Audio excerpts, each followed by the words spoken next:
The snow fell quietly on Fifth Avenue as Jonathan Blake stepped out of his evening business meeting.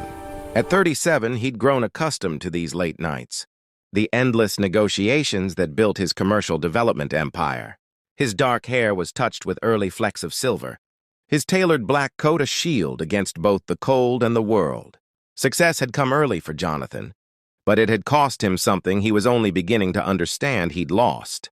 He was reaching for his phone to call his driver when he heard a small voice, barely audible above the whisper of falling snow. "Excuse me, sir?" Jonathan looked down to find a little girl standing on the sidewalk, no more than 4 years old.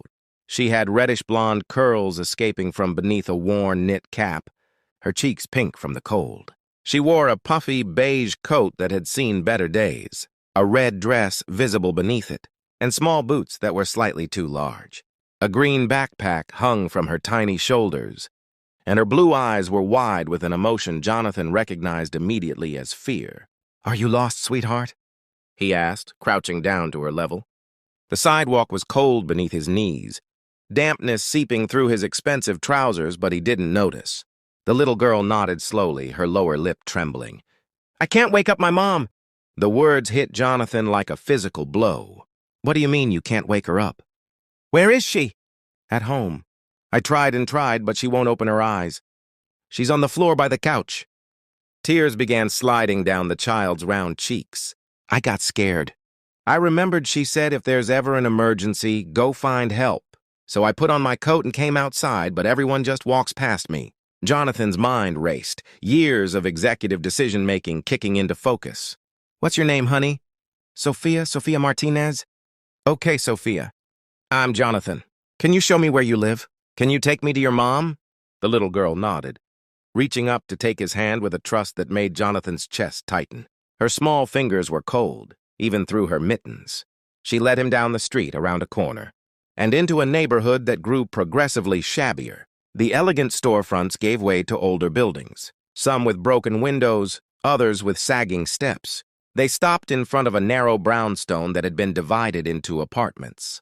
Sophia pulled a key on a string from inside her coat, her fingers fumbling with the lock. Jonathan helped her, his hands steady despite the fear coursing through him. They climbed 2 flights of stairs, the wallpaper peeling, the carpet threadbare. Sophia's apartment was tiny, maybe 500 square feet total. But it was clean, Jonathan noticed, decorated with obvious care.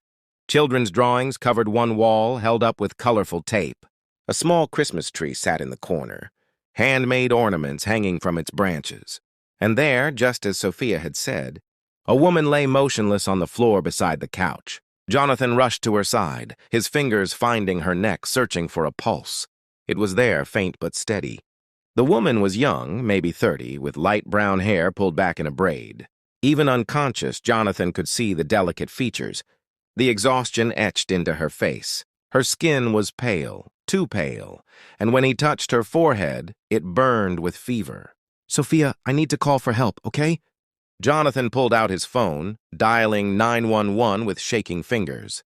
As he relayed the address to the dispatcher, he noticed the details of the room. A stack of medical bills on the small table, all marked "past due" in red. An empty prescription bottle on the counter. A calendar on the wall with shift schedules written in careful handwriting, double shifts marked in red. The paramedics arrived within minutes. Jonathan stood back, holding Sophia, who had buried her face in his coat. The little girl was trembling now, silent tears soaking through the expensive fabric. He rubbed her back gently, whispering reassurances he wasn't sure he believed. "Is she diabetic?"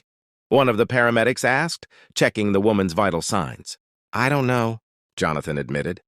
"I just found her." "Found her? Are you family?" "No, her daughter came to get me." It sounded absurd, explaining how a 4-year-old had walked through a snowstorm to find a stranger. But the paramedic just nodded, focused on his patient. They loaded the woman, Sophia's mother, onto a stretcher. "We're taking her to St. Mary's," the lead paramedic told Jonathan. "She's in diabetic shock. Looks like she's been sick and couldn't keep her medication down. She's lucky the little one knew to get help." At the hospital, Jonathan found himself in an uncomfortable plastic chair in the emergency room waiting area, still holding Sophia. The little girl had finally stopped crying, but she refused to let go of his hand. A nurse had brought her a juice box and some crackers, which she nibbled on mechanically. "Do you have any other family?" Jonathan asked gently. "Grandparents? An aunt or uncle?" Sophia shook her head. "Just Mommy. My daddy went away before I was born. Mommy says he wasn't ready to be a daddy." Jonathan felt something crack open inside his chest. This child, this brave little girl who'd walked into the snow to save her mother, was completely alone in the world except for the woman fighting for her life. Behind those emergency room doors, a social worker appeared, a tired-looking woman with kind eyes and a clipboard. "I'm Mrs. Patterson," she said softly. "Sophia, honey, can you tell me what happened tonight?" As Sophia recounted the story in her small, halting voice, Jonathan learned more.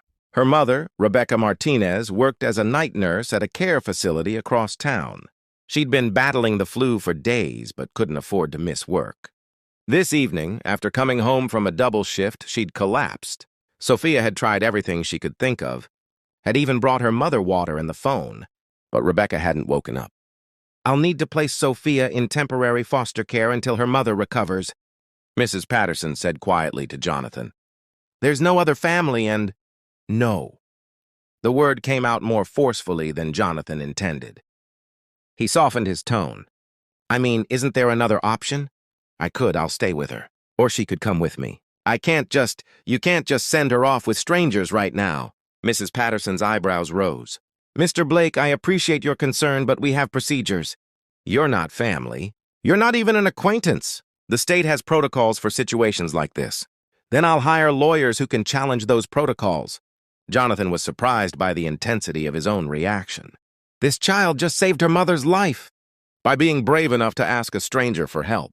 I'm not going to let her be traumatized. Further, by being taken from the one place she feels safe, which right now happens to be with me. The social worker studied him for a long moment. Then she sighed. "Let me make some calls." 2 hours later, through a combination of Jonathan's reputation, his lawyers working overtime, and the unusual circumstances, a temporary arrangement was made. Jonathan would be Sophia's guardian until Rebecca recovered, with daily check-ins from social services. It was highly irregular, the social worker emphasized. But given that it was now nearly midnight and Sophia had been through enough trauma for one night, they'd make an exception. "Can we see my mommy first?" Sophia asked, her small voice breaking the tension. They were allowed into Rebecca's room for a few minutes. She was awake now, though barely, hooked up to IVs and monitors. When she saw Sophia, tears streamed down her face. "Baby, I'm so sorry," she whispered. "You were so brave. So brave." "This is Mr. Jonathan," Sophia announced. "I found him on the street and he helped us. He's going to take care of me until you get better." Rebecca's eyes met Jonathan's over her daughter's head. In them, he saw gratitude, yes, but also fear and shame and a fierce, protective love that reminded him of his own mother, gone now for 10 years. "I'll keep her safe," Jonathan promised quietly. "I'll bring her to visit every day. You focus on getting well." Rebecca reached out a shaking hand and Jonathan took it. Her grip was weak, but her gaze was strong. "Thank you," she whispered. "I don't understand why you're doing this, but thank you." Jonathan didn't fully understand it himself. All he knew was that when Sophia had taken his hand on that snowy sidewalk, something had shifted inside him. Some long dormant part of his heart had woken up. The part he'd shut down after his own family had fallen apart, after he'd thrown himself into work to avoid feeling anything at all. That night, Jonathan's penthouse apartment, which had always seemed sophisticatedly minimalist, felt cavernous and cold with a 4-year-old inside it. Sophia stood in the center of the living room, her small backpack still on her shoulders, looking lost. "Are you hungry?" Jonathan asked, realizing he had no idea what 4-year-olds ate. His refrigerator contained leftover Thai food, some craft beer, and a questionable container of yogurt. Sophia shook her head. "I'm sleepy, but I don't have my bed. We'll figure something out, come on." He led her to his guest room, which was decorated in stark whites and grays, clearly meant for adult visitors who never came. Sophia looked at the massive bed, then back at Jonathan. "It's too big," she said simply. "I'll get lost."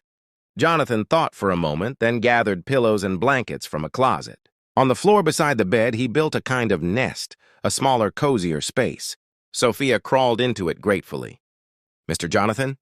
she said as he was turning to leave. "You can just call me Jonathan. Jonathan, will you stay until I fall asleep?